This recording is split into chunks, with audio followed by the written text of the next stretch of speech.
창세기 4장 3절에서 9절. 제가 이제 다시 말씀을 새벽 예배를 이제 좀 시작할 때에 중복되는 부분이 없잖아 있지만 그래도 이 구역 예배 방학을 하면서 성도들과 나눌 수 있는 그 여름 특집 수요 예배의 말씀을 묵상하는데 가장 먼저 떠오른 것이에요.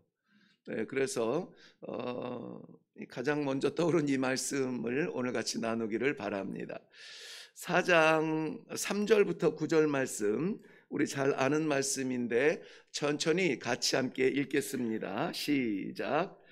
세월이 지난 후에 가인은 땅에 소산으로 제물을 삼아 여호와께 드렸고, 아벨은 자기도 양의 첫 새끼와 그 기름으로 드렸더니 여호와께서 아벨과 그의 제물은 받으셨으나 가인과 그의 제물은 받지 아니하신지라.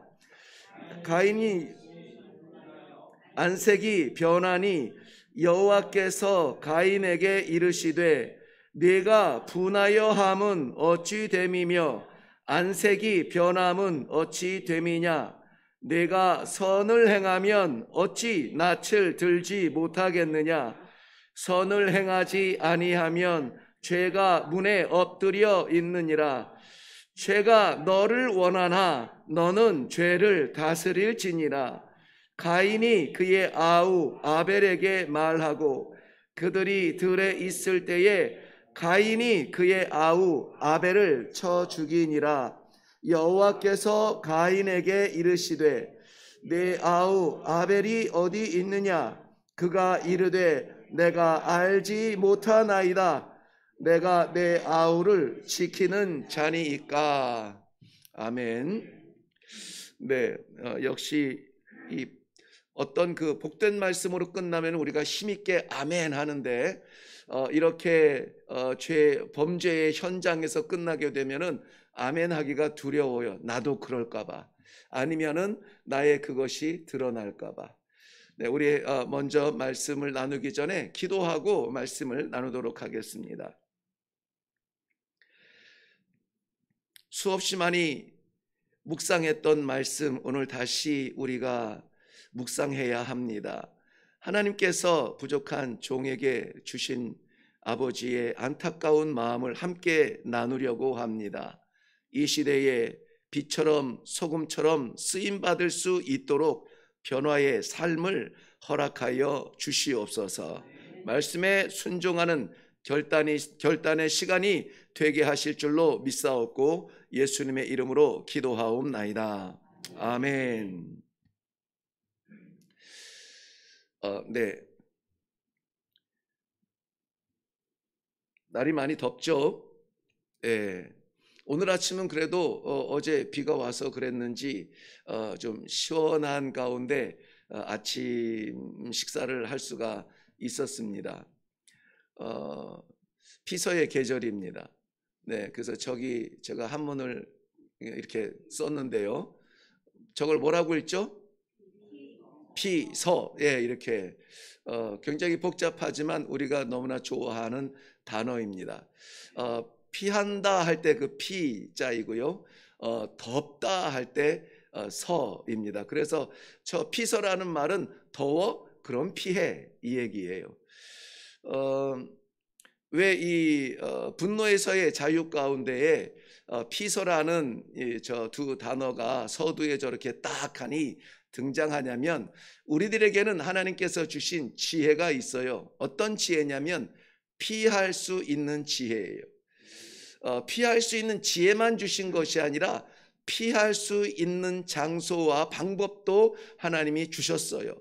마치 수수께끼 하듯이 어떻게 하면 좋을까 물어보는 것이 아니라 하나님이 오늘 살아가는 우리들에게도 피할 수 있는 도피성을 주셨고 피할 수 있는 산성이 되어 주셨습니다.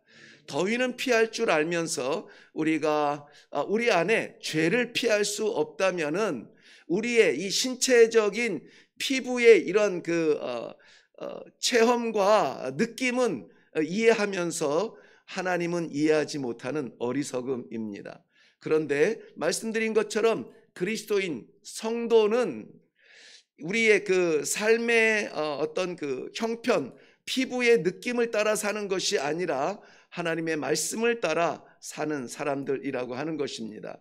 오늘 하나님께서 우리들에게 더위를 피할 수 있는 이 피서의 단어를 통해서 죄를 피할 수 있는 그러한 방법도 알려주실 줄로 믿습니다.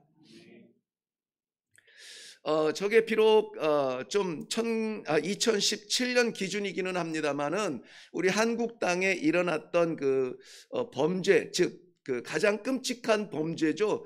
살인죄의 그 이유를 조사한 거예요. 그런데 왜 살인을 했느냐? 그 비율을 보니까는 분노가 43.9%, 44%예요. 그런데 이 분노에 의해서 분노 조절이 안 된 거예요. 그래서 욱하는 마음에 저지른 살인들인 거죠. 예를 들어서 식당에서 같이 밥을 먹고 있다가 옆 사람이 쩝쩝거리는 소리가 듣기 싫은데 이 식당 다시 오지 말아야 되겠어. 그런데 자기한테 하는 소리인 줄 알고 욱해서 싸움이 나고 거기에서 사람을 죽인다든지, 그런 것이 이제 분노에 의해서 갑자기 무계획적인 살인을 한 건데요. 그 다음에 보면은 경제적인 이유가 있어요. 경제적인 이유는 사실은 어떤 그 경제적 삶에 대한 실패의 좌절, 그것으로 인하여서 살인의 동기가 되었다라고 말하는데, 저것도 엄밀히 말하면은 경제에 대한 분노예요. 남들이 가지고 있는 것을 나는 가지고 있지 않다라고 하는 비교적 차원에서 느끼는 분노죠. 그리고 보복도 있어요. 뭔가 뺨을 맞았는데 돌을 던지는 그러한 갑절의 보복으로 인한 살인들도 일어나고요. 또 그 다음에 많은 것이 뭐냐면은 가정불화랍니다. 가정불화. 그러니까는 이 살인이 이 가정에서도 일어나고 있다는 건데요. 요즘에 부쩍 많이 회자되고 있는 그런 악한 그 좀 뉴스 가운데에 이 가족 내 살인, 대표적인 이유가 뭐죠? 돈? 네네. 뭐 빠질 수 없는 이유죠. 근데 보험금을 타기 위해서 부모님을 뭐 살해한다든지, 또 이 돈이 좀 돈을 받고 싶은데 주지 않고 이렇게 그 뭐죠? 차별하는 것 때문에 좀 억울하고 분해서 그걸 저지르기도 합니다만은, 요즘에 그거 한 뭐 보험 사건이라든지 뭐 재산이라든지 뭐 이런 것들 때문에 그런 아들을 무슨 아들이라고 그러죠? 폐륜화. 예, 폐륜화적인 그러한 살인들이 일어나서 힘없는 어른들이 이렇게 좀 죽는 그런 경우도 없지 않습니다만은, 요즘에 그 부각되는 뉴스는 뭐냐면은 이따가도 잠깐 나오겠습니다만은 영아 살인이에요. 네, 부모가 자식을 죽여요. 전에는 우리 윤리가 그래도 역할을 감당했을 때는 자식을 위해 죽는 부모는 있어도 자식을 죽이는 부모는 못 들어봤어요. 그런데 불과 제가 살아가면서 길지 않은 삶 가운데 이러한 윤리 기준 자체가 많이 변해가고 있다는 것이죠. 물론 대부분의 가정은 건강합니다. 그럼에도 불구하고 이러한 이 윤리가 무너져가는 이러한 일들이 본물 터지듯 이 사회 속에 들어오고 있다는 것이에요. 심지어 제가 지난주에 들은 뉴스 가운데는 아이가 너무 시끄럽게 울어서 아이를 때렸는데 죽게 된 거예요. 그런데 그 아이들이 불과 2개월, 5개월 삶을 살아보지도 못한 아이들이에요. 결국은 아이의 어떤 뭐 특별한 잘못이 아니라 어른들의 분노 조절 장애 때문에 그 아이들이 존속 살해의 현장에서 죽게 되는 것을 보게 됩니다. 그렇다면 가정 불화 때문에 살인을 저질렀다, 이것도 역시 분노로 인한 살인입니다. 뭐 부주의 가운데 뭐 교통사고나 뭐 이런 것들이 없지 않아 있지만은 대부분의 살인들이 50% 넘는 살인들이 결국은 분노로 인한 살인이 되고 있다는 것입니다. 네, 오늘 우리 가인에 대해서 이야기를 나누어야 됩니다. 여러분, 놀랍게도 가인이라고 하는 이름의 뜻이 무엇인지 아세요? 여호와로 말미암아 득남하였다. 여호와 아니면은 얻을 수 없는 아이였다, 그 얘기예요. 그러니까 여호와께서 내게 주셨다, 이런 얘기합니다. 왜 이런 이야기를 했냐면은 아담과 하와가 하나님 앞에 불순종의 범죄를 하고 받은 벌이 무엇이냐면은, 남자는 평생 동안 일을 할지라도 땅이 엉겅퀴와 가시를 낼 것이고, 여자는 해산하는 고통을 얻게 할 것이다. 여러분, 저도 그 동물을 좋아합니다. 그래서 개도 고양이도 염소도 닭도 많이 키워 보았는데요. 제가 낳아보진 않아서 모르겠지만은 그 출산의 고통은 사람이 제일 고통받는 것 같아요. 그 착하고 저희 작은 누이가 이제 독일에서 오늘 오는데요. 저희 작은 누이가 굉장히 미인이에요. 그래서 어렸을 때부터 아주 동네에서 쫓아다니는 사람들도 많았고, 그래서 제가 자청해서 보디가드로 이렇게 지키면서 같이 다니다가 이 어린 것들이 벌써 이렇게 연애질하고 다녀, 이렇게 오해도 받기는 했는데, 아무튼 참 미인인데요. 잘생겼고 지금도 거의 변하지 않았습니다. 60이 훨씬 넘었는데 대학교 때의 그 모습을 간직하고 있는 것 같아요. 그런데 이 여인이 극악무도라는 표현이 맞을지 모르겠지만은 아주 싸나운 여인으로 변해서 남자의 머리끄댕이를 잡은 적이 있다는 거예요. 언제인 줄 아세요? 그렇죠. 우리 큰 조카를 출산하는데 이놈아 저놈아 하면서 머리끄댕이를 잡았다고 그러더라고요. 그래서 사람의 심성도 변화시킬 만큼 이 여인의 출산의 고통은, 제가 정확한 통계는 찾아보질 않아서 모르겠지만, 여인이 출산을 할 때에 온몸에 300 몇 개의 그 뼈 마디가 순간적으로 분리된다는 거, 그 얘기를 들어봤습니다. 뼈가 분리된다. 저는 지금 이 아프리카에서 일하면서 이 손가락 마디 몇 개가 이렇게 좀 어긋난 적이 있는데 아직까지 고통스러워요. 그 부분이 낫질 않아서 아직도 거기를 누르면 아프고 잘못 이렇게 하면 아파요.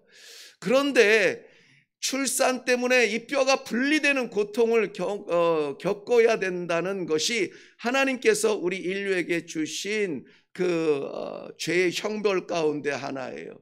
그러므로 하나님이 아니면은 안 된다는 거였죠.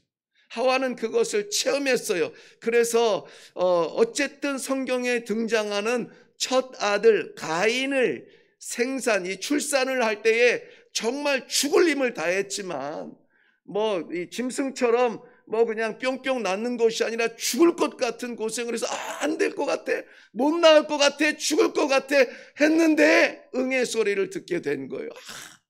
하나님께서 나를 불쌍히 여겨 주셔서 이 아들을 주셨군요. 그래서 품에 안은 아들의 이름을 가인이라, 여호와로 인하여 내가 아들을 얻었습니다. 하나님이 아니면은 이 아들을 나는 가질 수도 없습니다. 내가 죄인이거늘 나에게 이 생명 주시니 감사합니다. 하나님 앞에 출산의 현장에서 감사하며 주었던 이름이 가인이라는 이름입니다. 이 가인은 우리가 알듯이 농사를 짓는 사람이죠. 동생 아벨은 양을 치는 사람입니다. 우리는 이미 익숙한 성경의 이야기 때문에 아벨은 왠지 모르지만 사랑받고 가인은 무턱대고 우리는 미워합니다. 그런데 가인이 사실은 귀한 일을 참 많이 했어요. 왜냐하면 여러분, 성경에서 하나님께 제물을 드린 첫 사람이 누군지 아세요? 가인이에요. 물론 많은 사람들이 이렇게 추측을 합니다. 하나님께서 아담과 하와의 죄를 용서하시기 위하여서 희생 제물을 통하여 가죽을 취하여 그들의 부끄러운 부분을 덮었다. 이것이 원시 복음이기 때문에 하나님께서 죄를 용서하고 새 생명을 주시기 위해서 반드시 무엇인가의 생명이 희생을 당했다. 그러니까 아마도 가로 닫고 아담과 하와가 하나님께 꾸준한 제사를 드리지 않았겠는가라는 추측을 해요. 근데 저는 모르겠습니다만 성경에는 그런 기록이 없어요. 창세기에 보면은 없어요. 그리고 그 자녀들에게 너희는 이러한 제사를 하나님께 드려야 된다라고 기록되지도 않았어요. 그런데 우리는 이렇게 흔히 이해를 하죠. 아벨은 그 제사를 드려오던 아담과 하와 부모님의 말씀을 쫓아서 순종하여서 피의 제사를 드렸고, 가인은 자기 편한 대로 농사한 것을 피 없는 제사를 드렸기 때문에 하나님이 피 제사는 받으시고 피 없는 제사는 받지 않으셨다. 그런데 여러분 그 4절 말씀 한번 보실래요? 오늘 4장 4절 다 같이 읽겠습니다. 시작. 아벨은 자기도 양의 첫 새끼와 그 기름으로 드렸더니, 네, 거기까지만. 아벨은 뭐라고 해요? 자기도 그랬어요. 자기도라는 말은 누군가 하고 있는데 나도 해야지라고 이렇게 영향을 받아 따라가는 데 쓰는 말이에요. 그러니까 아벨이 이 제사의 어떤 선한 주도력을 가지고 있는 것이 아니라 사실은 형님 가인이 이 제사를 드리는 것을 보고 나도 제사를 드리고 싶은데 나는 양을 치는 자이니 양의 첫 새끼와 가장 좋은 것으로 드려야겠다. 왜요? 형이 보니까는 자신의 거둔 곡물 중에서 좋은 것으로 하나님께 제사를 드리더라. 네, 이걸. 그리고 왜 제가 가인이 하나님께 제물을 드린 첫사람이냐고 말하냐면은 우리 창세기 8장에 보면은 노아가 세상을 물로 심판한 다음에 마른 땅에서 여호와 앞에 제사를 드린 이전에 이 가인의 제사 이후로 노아의 제사까지 제사의 흔적이 보이지 않아요. 그리고 뿐만이 아니라 노아의 제사 이후에도 노아의 자손들이 계속 있을 거 아닙니까? 물론 다 기록할 수 없어서 기록하지 않고 대표성을 가지고 기록할 수 있겠지만은 아브라함이 12장 8절에 가나안에 들어가서 드리는 하나님께서 인도하신 첫 제사를 드린 이전 그 사이에 제사의 이야기가 나오지 않아요. 야곱은 물론 그 베델에서 하나님을 만나 뵙고 거기에서 돌단을 쌓아서 제단을 만들었지만은 그 이후에도 하나님께서 제사를 이렇게 저렇게 드려라 율법적으로 말씀하기 전에는 어떤 정식으로 이런 제사가 옳은 제사다 규정하지 않고 있어요. 그렇다면은 피제사가 아니라 곡식의 제사이기 때문에 하나님이 받지 않으셨다, 이것은 맞지 않는 말일 수가 있습니다. 왜냐하면 하나님 앞에 올려드리는 율법적인 제사 속에서도 소제라는 것이 있습니다. 곡물을 흔들어서 하나님 앞에 올려드리는 그러한 제사가 있어요. 그것도 하나님께서 받으시는 것이죠. 그러니 가인은 아벨에게 어떤 면이든지 영향력을 끼치는 그러한 좋은 관계였을 것이다. 제가 가인과 아벨에 대한 그 사파를 좀 보던 중에 이런 그림이 있어서 이해가 될 것 같아 좀 올려놓았는데요. 양치는 아벨과 농사짓는 가인 형님 간의 좋은 관계가 보여지는 그러한 그림이었습니다. 색다르죠? 우리는 가인과 아벨을 마치 전혀 별개의 사람들처럼 분리하고 있는데 사실은 아름다운 형제들이었죠. 그런데 문제가 생깁니다. 문제의 시작은 무엇이냐면은 하나님께 제사를 드리는데요, 가인과 그의 제물은 받지 아니하신지라. 이미 그 새벽 예배 때 창세기를 저와 함께 묵상한 사람들은 기억에 남을 줄로 알아요. 하나님께서는 제사를 받는 것을 즐거워하시는 것이 아니고요, 제사와 더불어서 그 존재를 받으시기를 원하세요. 그러니까 예배의 형태가 몇 명이 모였느냐, 어떤 모양으로 들었느냐, 오케스트라가 있느냐, 성가대가 빵빵하냐, 뭐 이러한 예배의 형태로 우리는 드렸다고 생각하지만 하나님이 받으시는 것은 그 예배의 모양이 아니라 예배를 드리는 그 사람을 받아요. 그 사람을 받아요. 그런데 문제는 뭐냐면 오늘 본문에서 하나님께서 가인과 그의 제물을 받지 아니하셨다라고 합니다. 받으셨다와 받지 않으셨다로 분리가 되고 있어요. 좋은 사람이고 하나님께 제사를 드릴 줄 알아, 제물을 드릴 줄 알았고 감사할 줄 아는 사람이고, 여러분 우리는 그 모름지기 목동에 대한 선한 좋은 감정이 있어요. 악한 목동이 별로 등장하지 않아서겠죠.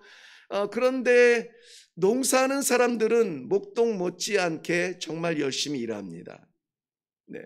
뭐 3,000번의 땅을 3,000번을 농부의 손길을 받아야 곡식이 이 벼가 열린다고 하는 이야기도 들었는데요.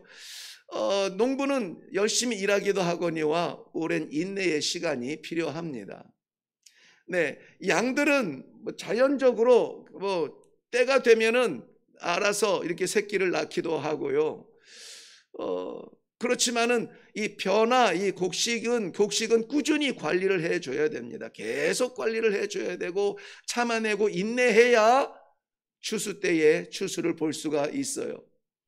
그러므로 이 농부는 우리가 존중할 만합니다. 가인이 농부, 양을 치지 않는 농부라는 이유만으로 우리가 그를 무시하고 멸시할 수가 없어요. 그런데 하나님께서는 가인, 그와 그의 제물을 받지 않으셨다. 본문 그 히브리어의 배경으로 해석을 하면은 좋게 보였다, 좋게 보이지 않았다라고 해요. NIV 성경에서는 이것을 favor라는 내가 좋아하는데 이러한 좋아하다라는 표현을 했고요. 킹 제임스 버전에서는 이것을 respect라고 해서 하나님이 그와 그의 제물을 리스펙트했다. 여러분, 리스펙트는 굉장히 존중하는 거예요. 인정하고 존중할 때 리스펙트라는 말을 써요. 그런데 하나님이 가인과 그의 제물은 리스펙트하지 않았다. 그리고 동일한 단어를 아벨에게 씁니다. 아벨과 그의 제물은 리스펙트했다는 거죠. 도대체 어떤 예배가 리스펙트 될까요? 하나님 앞에 존중받으며 인정받을까요? 어떤 찬양이 하나님이 받으시는 찬양이 되고 어떤 기도를 하나님께서 들으실까요?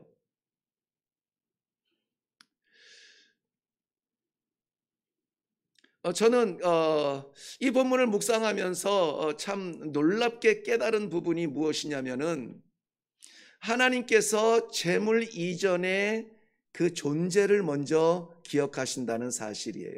보통은 히브리어의 그 기록 문법에 의하면 동사를 먼저 꺼냅니다. 받으셨다, 아벨과 그 제물을 이런 식으로 쓰는데요. 요 문장에서는 독특하게 아벨이라는 사람을 먼저 명사를 먼저 끄집어냅니다. 아벨을 받으셨고 그의 제물을 받으셨다. 그렇다면은 제물이 중요한 겁니까? 아벨이 중요한 겁니까? 아벨이 중요한 거예요. 아벨이 중요한 겁니다. 가인의 제사를 거절한 것이 아니라 가인의 삶을 받지 아니하신 거예요. 그래서 아무리 화려하게 가운을 입고 아름다운 목소리로 찬양을 한다 할지라도 바로 전날 불금 그 토요일에 친구들 만나고 동창들 만나고 땀이 범벅이 되도록 운동할 것 다 하고 술 마시고 담배 피고 노래방 가서 깔깔대다가 주일날 와서 연습한 것 가지고 찬양한다면은 그것을 찬양이라 하겠는가? 모르면은 모르겠는데요. 모르면은 아멘하고 들어가겠는데 만약에 그것을 안다면은 어떻게 하겠습니까? 내가 찬양을 하고 있는 우리 성가대원 가운데에 그 사실을 안다면은 그 찬양에 내가 감사할 수 있을까요? 목사인 나도 그 찬양을 감사하지 않을 겁니다. 찬양은 내 목사의 귀를 움직이는 것이 아니라 귀청을 울리는 것이 아니라 하나님의 보좌 앞에 올리는 찬양이기 때문에 하나님이 받지 않으신다면은 찬양의 가치가 있을까요? 없어요. 그래서 이 말세에, 유혹과 시험이 많은 이 말세에 성도의 삶은 정말 치열하게 싸워야 하는 그러한 현장이라고 우리 주님이 분명히 말씀하셨어요. 그리고 주님도 그러한 삶을 사셨고요.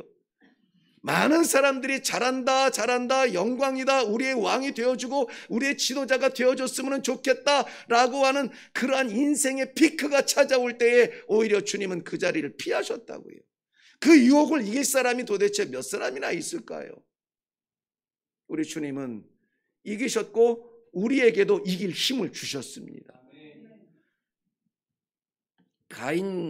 가인의 제사가 아니라 가인을 받지 아니하신 하나님. 자, 그렇다면은 마찬가지죠. 성도들의 삶도 마찬가지고 목사의 삶도, 사역자들의 삶도 마찬가지고, 그래서 저는 구별하지 않잖아요. 목사와 성도들을 구별하지 않잖아요. 나도 유혹받는다고 그랬습니다. 장로님도 유혹받고 권사님도 유혹받아요.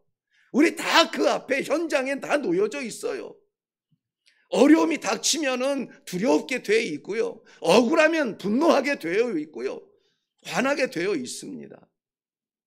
그런데 우리는 우리의 본성을 따르지 아니하고 하나님의, 주님의 말씀을 따르는 사람들이다. 그래서 크리스찬이라고 하는 거잖아요.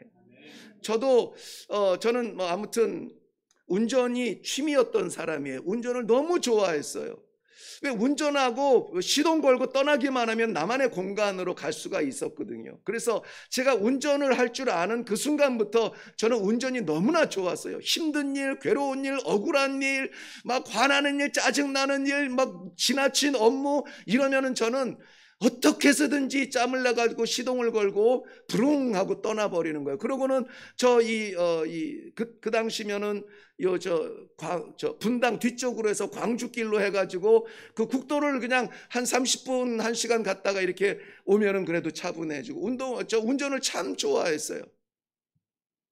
그런데 어느 순간부터 이 운전이 어려워지기 시작했습니다.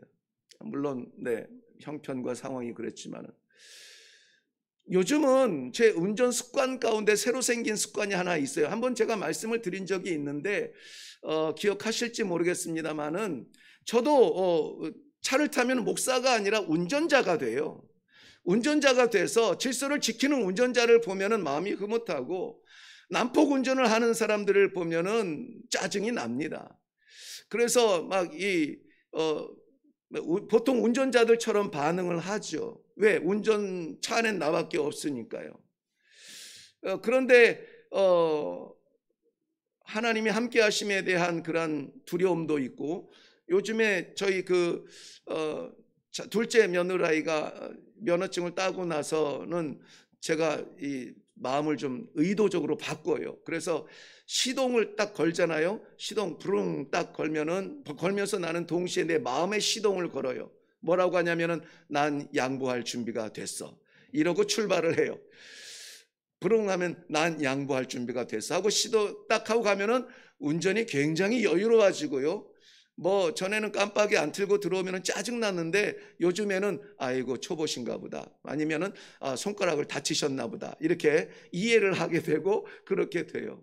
그러니까 우리 마음의 시동을 그렇게 거니까는 좀 운전이 편해지는 거예요. 자, 하나님께서 이 가인과 그의 제사를 받지 않으셨다. 이거는 슬픈 일이에요. 자, 이 슬픈 일은 결과가 아닙니다. 우리의 예배가 완전하든 부족하든 하나님 앞에 올라와서 예배를 드렸는데 이 예배가 하나님 앞에 상달되었는지 상달되었지 않았는지 이건 결과가 아니라고요.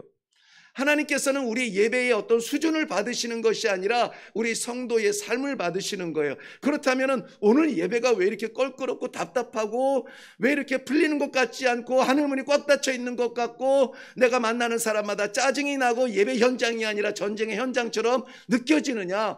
예배에 올라와서 세상 짐 내려놓고 하늘의 평안을 맛보아야 되는데 왜 예배의 현장에서 분노를 맛볼 수밖에 없는 자리가 되느냐? 이것은 예배가 주는 어떤 열매나 결과가 아니라 그 예배를 대하는 우리의 자세예요. 우리 안에는 본능적인 태생적인 분노가 있어요. 태생적인 분노. 가인을 보세요. 가인과 그의 제사를 하는 제물을 받지 않았을 때 가인의 반응이 뭐였죠? 6절 말씀에 보면 6절 말씀 한번 보세요. 여호와께서 가인에게 이르시되 내가 분하여 함은 어찌 됨이냐. 가인이 뭐 했다고요? 분하여 했다고요. 분하여 했다는 것은 억울했다는 것이 아니라, 억울해한 것이 아니라 분노했다라고 말해요. 그래서 angry라는 단어를 써요. 분노했다, 화를 냈다는 거예요. 예배가 안 받아졌는데 화를 냈다는 겁니다. 그리고 6절 하반절에 보면은 내 안색이 변하면 어찌 됨이냐. 안색이 변했다는 말은 고개를 숙였다, 이렇게 눈을 내리 깔았다는 말이에요. 이렇게 어른 앞에 존경의 마음으로 숙인 것이 아니라 우리는 고개 들어 어떻게 해요? 주를 찬양해. 그런 거 아닌가? 가사가? 네. 성경에서 고개를 들어 하늘을 본다는 것은 여호와를 경외한다는 것이고요. 고개를 숙이고 눈을 내리 깔았다는 것은 여호와를 외면한다는 말이에요. 이 분노가 속에서 나와서 화가 나면은 어떻게 됩니까? 하나님을 외면하게 되는 것이죠. 저는 왜 성경에서 이 창세기 4장에서 아벨이 아니라 가인을 주목하게 하셨는지 그것을 오랫동안 묵상했어요. 아벨의 이야기는 뭐 아주 간단합니다. 형 따라서 제사를 드렸는데 자기가 가지고 있는 것이 짐승이라 짐승의 예배를 제사를 드렸는데 하나님이 그것을 받으셨대요. 끝. 그리고 형한테 죽임을 당해요. 그리고는 끝이에요. 가인에게 집중하고 있는 이 말씀은 도대체 무엇을 말하고 싶은 거예요? 우리에게 가인의 본성이 있다는 겁니다. 받아들여지지 않을 때의 분노, 거절당했을 때에 되갚아 주고 싶어하는 이 폭력적 마음이 우리들에게도 있다는 것이에요. 있는 것 가운데 좋은 것으로 하나님 앞에 드리고 싶은 마음이야 가인과 아벨이 다 가지고 있죠. 그런데 받아들여지지 않았을 때의 분노, 내가 이렇게 했는데 알아주지 않은 것에 대한 분노는 우리 모두가 가지고 있는 거예요. 그래서 가인의 마음에 이런 생각이 듭니다. 저 녀석은 뭔데 하나님이 저 녀석의 재물은 받아. 비교가 되어지고 마음에 죽이고 싶다는 생각이 들어요. 이것은 내재된 죄의 본성이라 이렇게 말합니다. 여러분 2004년도에 일본에 그 쓰나미가 몰려왔고요. 수십만 명이 희생을 당했죠. 2005년도에 미국 뉴올리언스에 허리케인이 몰려와서 역시 수천 명이 죽임을 당했어요. 2011년도 일본의 동북부에 대지진이 일어나서 무너지고 사람들은 피해를 입었습니다. 여러분 이런 일본에서 일어나는 이런 화산 폭발과 대지진과 쓰나미와 막 이런 이야기를 들으면서 어떤 생각이 드시나요? 아이고 어떡하면 좋아, 어떡하면 좋아, 이런 생각이 드실 수도 있지만은 아이고 잘됐다 여러분들, 잘됐다 여러분들. 요즘에 얼마 전에 우리 언더 17, 17세 이하 청소년들이 일본한테 축구 3대 0으로 졌어요. 세상 모든 나라한테 다 져도 되는데 일본은 이겨야 되는데 3대 0으로 졌는데 공교롭게도 3대 0으로 지금 일본한테 진 게 5번 계속 3대 0, 3대 0, 3대 0, 3대 0. 국가대표도 3대 0, 뭐 20세 이하도 3대 0, 17세 이하도 3대 0, 모두 3대 0. 다 3대 0으로 지는 거예요. 스포츠 뉴스를 좋아하지만은 자리를 박차고 일어났습니다. 뭔가요? 내가 애국자라서 그런 것이 아니라 어떤 막연한 일본에 대한 폭력성이 내 안에 있는 거예요.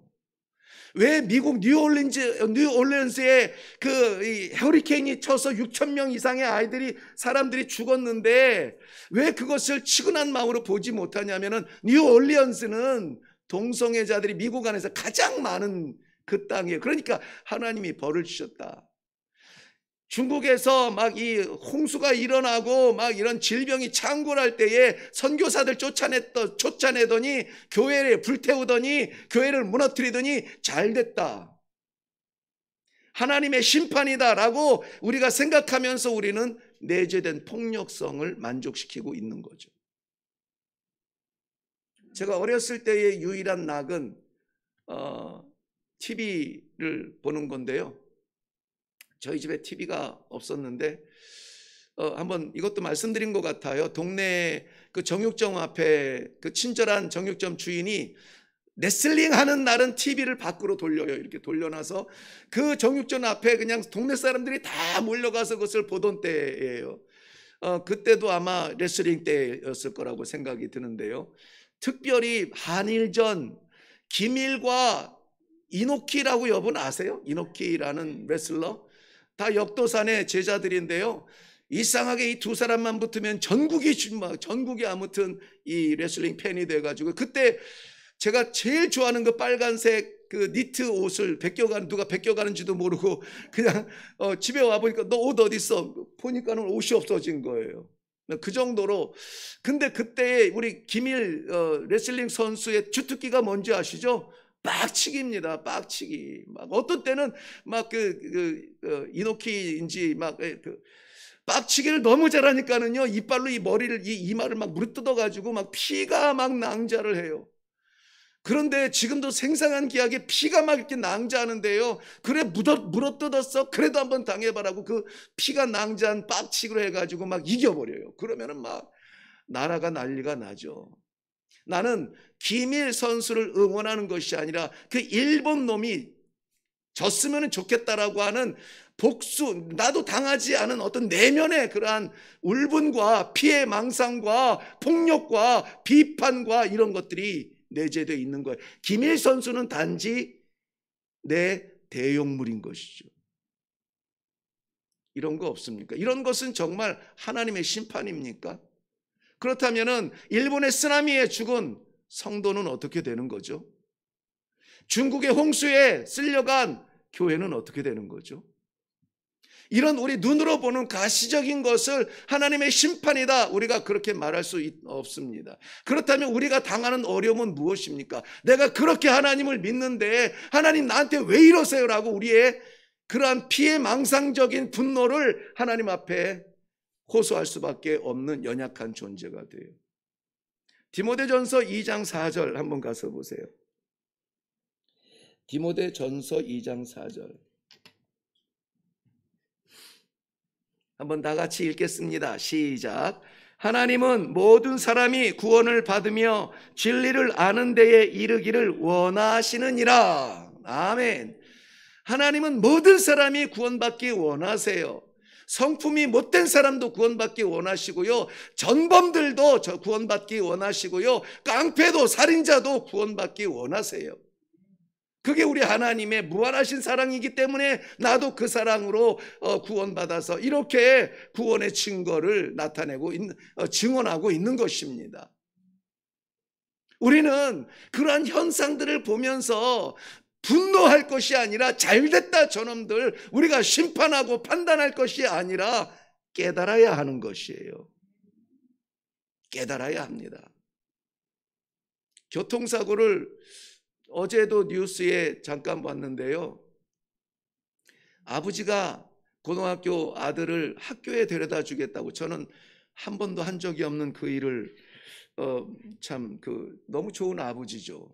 빗길에 아들 고생할까 봐 아들 등굣길에 학교 데려다 주겠다고 아들을 태우고 그것도 이 아버지가 얼마나 이 바른 사람이라는 것을 저는 직감할 수 있었던 게 뭐냐면 보통 아버지는요 아들을 등교시킬 때 어린아이가 아니라 고등학생 정도면 옆자리에 앉힙니다.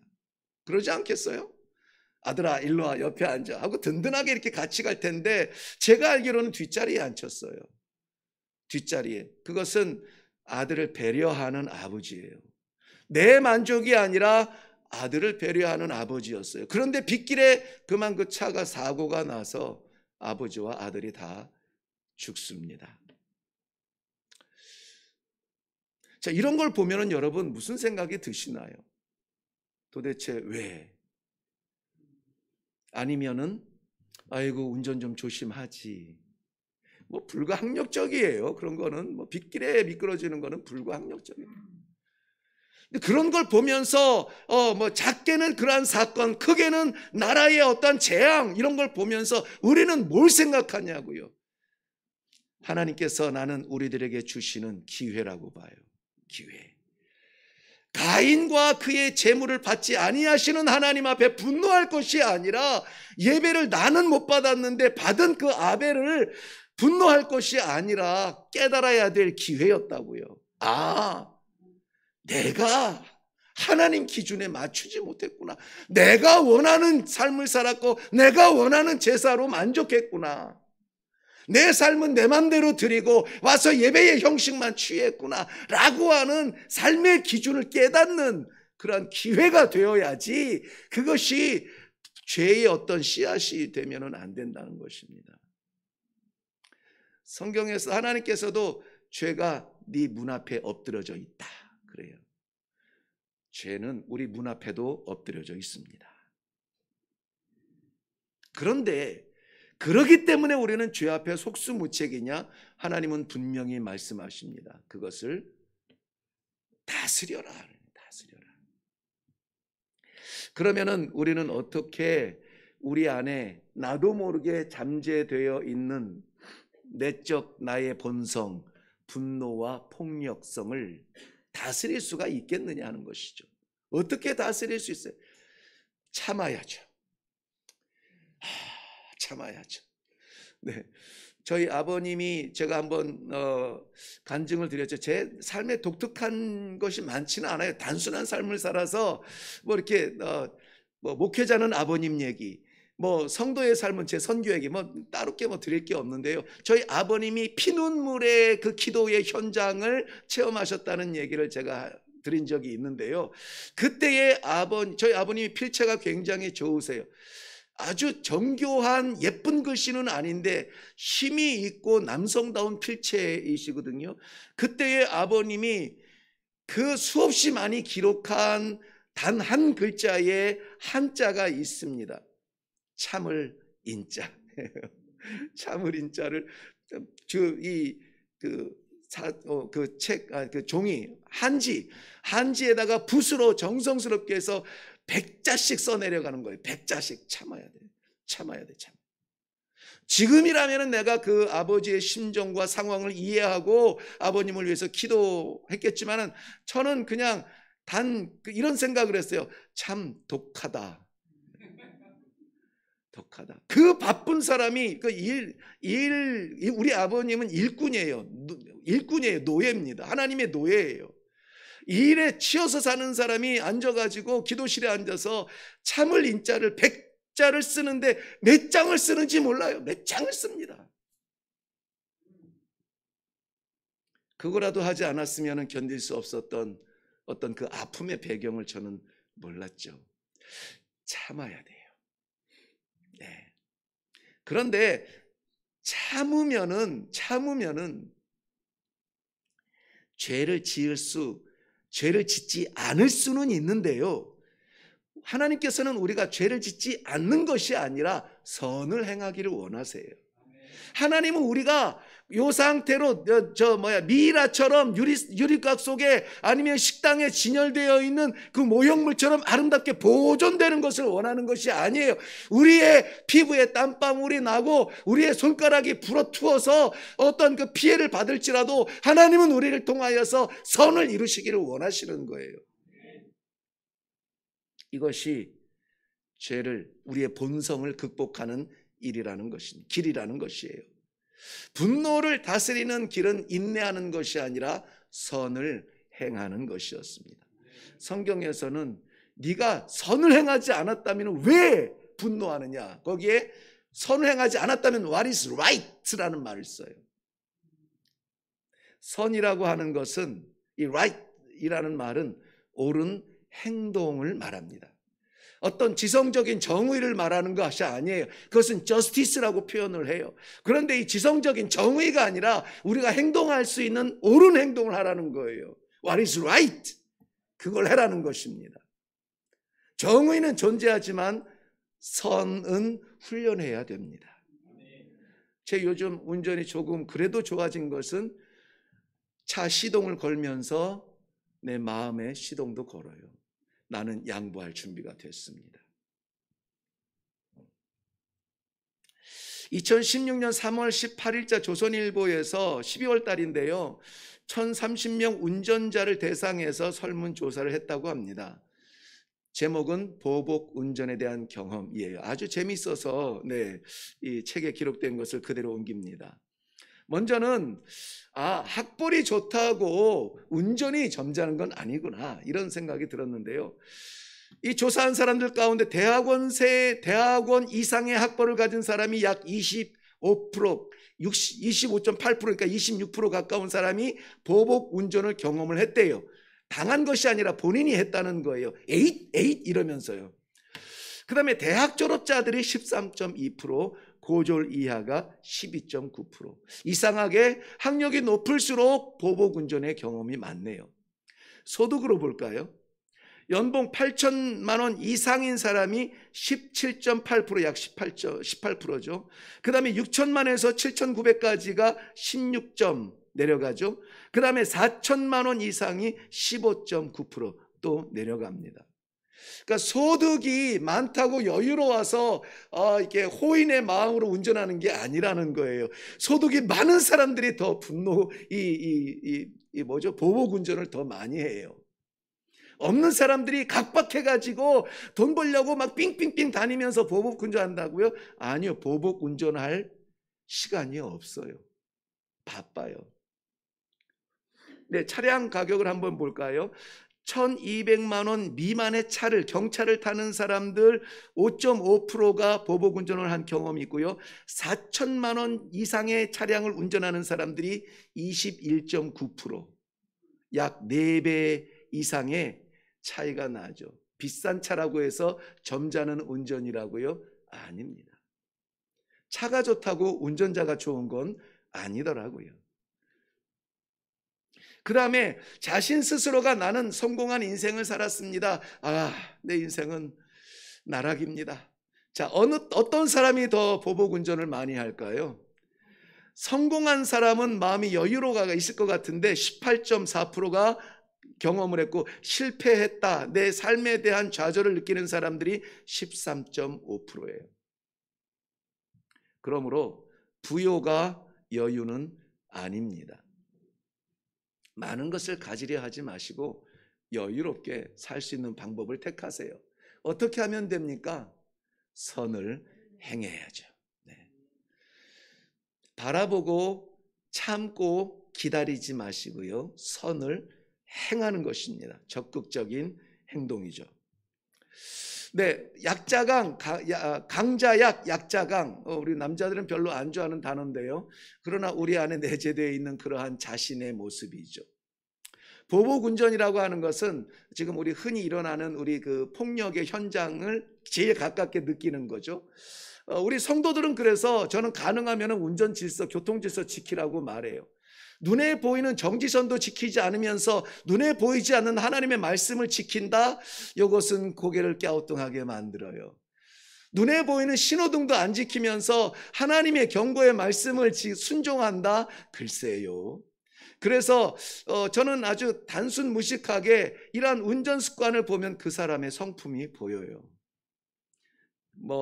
깜빡이도 안 켜고 쑥쑥 기어 들어가고 하는 거, 이런 것처럼 말씀 늘 드리죠. 남들 다 줄 서서 기다리는데 제일 앞에 가지고 쏙 끼어 들어가는 거. 물론 급하면 어쩔 수 없지만 늦었으면 늦어서 급해서 그냥 죄송합니다 하고 들어갈 수도 있어요. 근데 늦게 출발했으면 늦게 도착하는 게 맞아요. 늦게 출발했으면서 정시에 도착하려고 하는 것도 욕심이고요. 그것에 대한 책임은 본인이 당하면 되는 거예요. 다음에 늦지 않으면 되죠.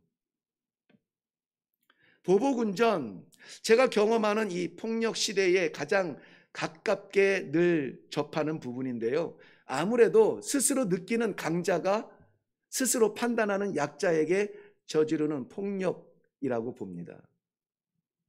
보복운전은 운전의 습관이 아니라 그 사람의 폭력성이에요. 하나님의 경고에도 불구하고 가인은 아벨을 죽입니다. 하나님의 경고는 뭐였죠? 네가 선을 행하면 내 안색이 왜 변하니? 그 말은 뭐예요? 네 안색을 변하는 거 보니까 선을 행하지 않았는데 선을 행하면 안색 변할 일이 없어, 이 말씀이거든요. 그렇지만 이 아벨이 동생 가인을 죽인 것은 스스로 동생을 죽일 수 있는 존재라고 느낀 것이죠.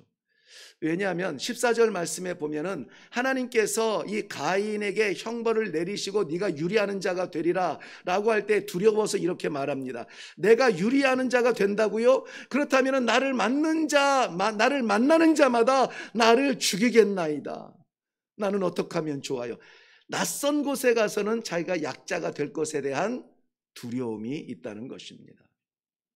우리는 늘 익숙한 우리의 삶의 자리에서 살 수만은 없어요. 어딘가 우리는 낯선 곳에 가게 되어 있습니다. 제가 교회에서는 맨날 이렇게 설교하고 소리 지르고 막 이렇게 나아가고 있으니까 내가 강한 사람 같죠? 낯선 곳에 가면은 정말 저는 아주 그냥 깨갱. 예. 아주 순진한 아이처럼 아무것도 몰라요. 이렇게 벅벅 긁으면서 어떻게 하면 좋아요? 막 이렇게 아이들한테 물어봐요. 예. 그 현장을 제가 이번에 라오스 가서 체험했다니까요. 아프리카 복음의 선교의 최전방 미전도 종족에서 20년을 사역했으면은 나는 나름대로 베테랑이고 선교에 대한 노하우가 내 안에 가득 차 있다고 생각했는데 라오스 땅을 딱 밟으니까 나는 아무것도 아닌 거예요. 주님, 어떻게 하면 좋습니까? 갈라디아서 5장 16절 말씀은 이렇게 대답해 주세요. 너희는 성령을 따라 행하라. 그리하면 육체의 욕심을 이루지 아니하리라. 우리는 죄를 이길 수 있는 힘이 없어요. 죄 앞에 엎드러집니다. 그런데 하나님께서 우리에게 주신 이 성령을 따라 행하면 우리는 죄를 이길 수 있습니다. 저는 제가 시동을 걸 때 하나님께서 주신 기회라고 생각을 해요.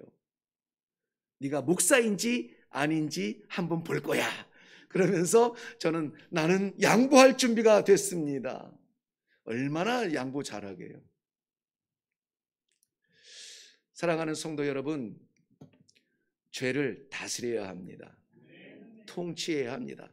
죄는 하나님께서만 다스리시는 것이 아니라 그 성령이 우리 안에 계시고 성령의 말씀에 우리가 순종한다면은 우리는 죄를 다스릴 수가 있습니다.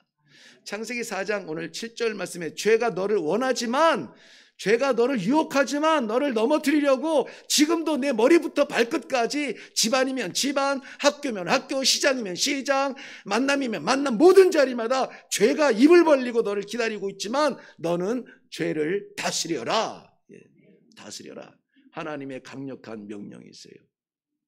사랑하는 성도 여러분, 받으신 제사냐 받지 않으신 제사냐, 그것보다 중요한 것은 그것이 죄의 씨앗이 되지 않아야 된다는 것입니다. 교회 와서 상처 받으시나요? 예배 드리면서 실망하시나요? 죄의 씨앗이 되지 않기를 바랍니다. 미워하지 않기를 바라요. 실패하지 않기를 바랍니다. 세상에는 핵을 보유한 나라들이 꽤 있습니다. IAEA 그런 거예요? 네, 아무튼 핵 보유국들이 있죠. 네. 그런데 지들은 핵을 보유하면서 북한은 핵을 보유할까봐 아주 그냥 노심초사해서 핵을 못 갖게 합니다. 왜 그럴까요? 그렇죠. 검증되지 않은 통제력. 얘가 이 무기를 가졌을 때에 통제하지 못하면 어떻게 하지라고 하는 염려예요. 그러므로 북한이 보여야 되는 것은 핵이 있냐 없냐가 아니라 우리는 통제할 수 있다는 것을 보여야 되는데 그것을 보여주지 않고 왜 못 갖게 해? 라고 자꾸 하니까 이 말이 안 통하는 아이를 다스리는 것 같죠. 통제를 잃어버리면 우리 안에 내재된 폭력은 언제든지 일어납니다. 뭐 시간이 다 돼서 제가 길게 설명드리지 않겠지만은 지금 우리는 이 살아가는 사회가 가히 폭력 사회 속에 살고 있습니다. 아이들이 태어나서 가장 평안을 맛봐야 될 작은 사랑의 세계인 가정에서 지금 자녀가 부모를, 부모가 자녀를, 손주가 할아버지 할머니를, 할아버지 할머니가 손주 손녀를, 제가 설명 안 해도 다 아시겠죠? 어떻게 아세요? 나타나는 현상이에요. 나타나는 현상이에요. 그것이 우리 집은 아니라고? 우리 집안에도 그런 그림자가 있어요. 이 가정에서 그 폭력을 체험하고 맛본, 폭력을 저지른 사람이나 폭력을 당한 사람이나 그 체험한 사람은 학교에 가서도 그것을 반복하게 되어 있죠. 그러므로 학교 폭력, 학폭의 그러한 배경은 결국 가정 폭력에서 오는 거죠. 아이들이 학교에서 못돼집니까? 아니에요. 요즘 학부모를 학대하는 부모, 그래서 이 학부모를 그렇게 표현한다면서요. 학대하는 부모 속에서 학대하는 자녀가 나오게 되죠. 왜? 하기 싫었는데 억압에 의해서 내가 굴복당한 거죠. 그렇다면은 나보다 약한 사람이 내 뜻대로 하게 하기 위해서는 내가 그를 굴복시킬 방법은 뭡니까? 폭력인 거예요. 그런데 이 아이들이 이렇게 해서 좋은 대학 가고 좋은 직장을 가면은 그 좋은 대학, 좋은 직장은 천국입니까? 아니에요. 폭력 사회 됩니다. 동일한 폭력들을 경험하게 돼요. 언어 속에, 관계 속에, 실력 차별로. 우리는 결국은 이 폭력 문화 속에 살아가게 되어 있어요. 그런데 하나님께서는 우리가 아무도 모르게 저지르는 것 같지만 우리 집안 문제인 것 같은데요.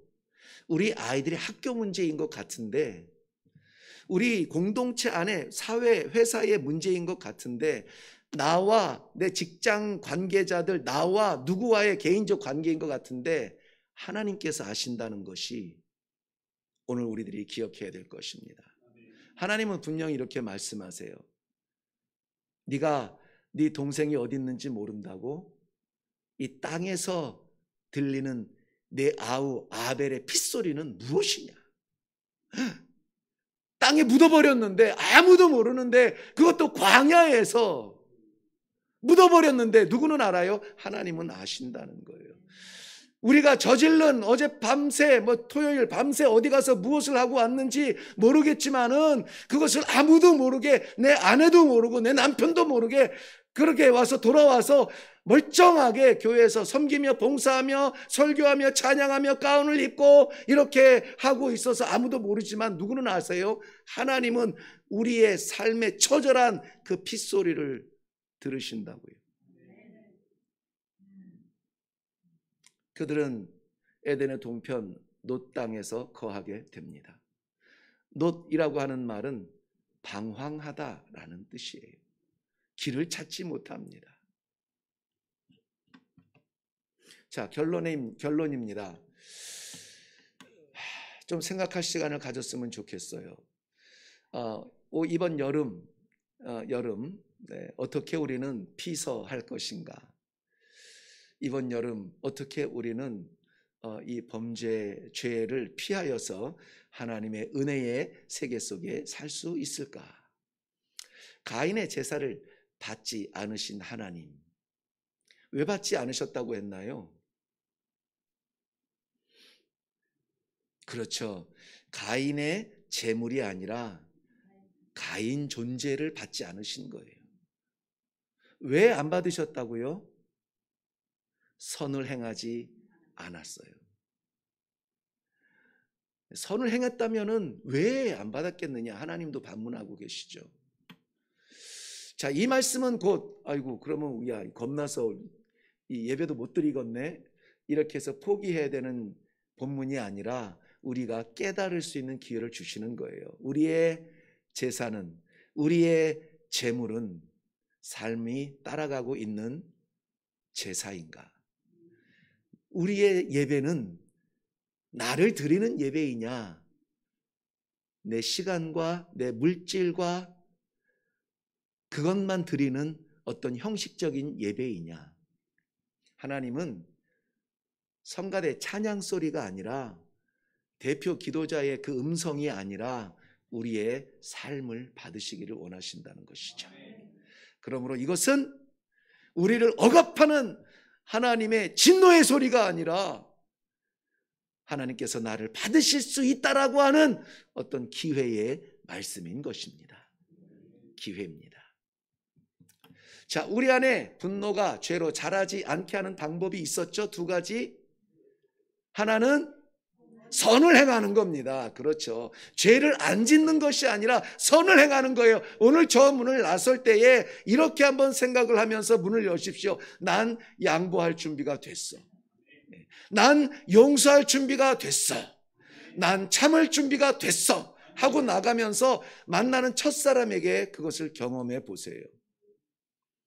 자, 우리가 선을 행할 수 있도록 두 번째, 우리를 도우시는 분은 성령님을 따르는 것입니다. 사람 따라다니지 마세요.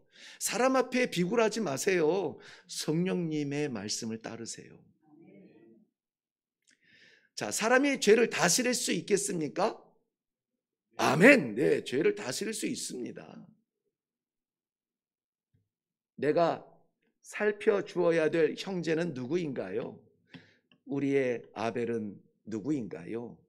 적극적인 사랑의 대상을 우리에게 허락하시죠. 이제는 죽이지 말고 함께 화목하게 하나님 앞에 예배드리는 일만 남았습니다. 기도하겠습니다.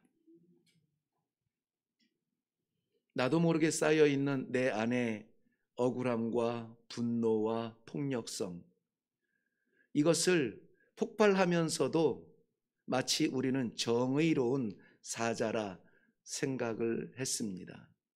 아버지, 우리의 말을 다스려 주옵소서. 우리의 눈빛을 다스려 주옵소서. 우리의 삶을 통치하여 주사 아무쪼록 죄가 들어오지 못하도록 다스리고 이겨서 하나님께서 그토록 사모하시는 선한 일을 하는 주의 성도들 되게 하여 주시옵소서. 이 더운 여름에 우리 아버지의 마음을 시원하게 해드리는 성도들이 되게 하여 주실 줄로 믿사옵고 예수님의 이름으로 기도하옵나이다. 아멘.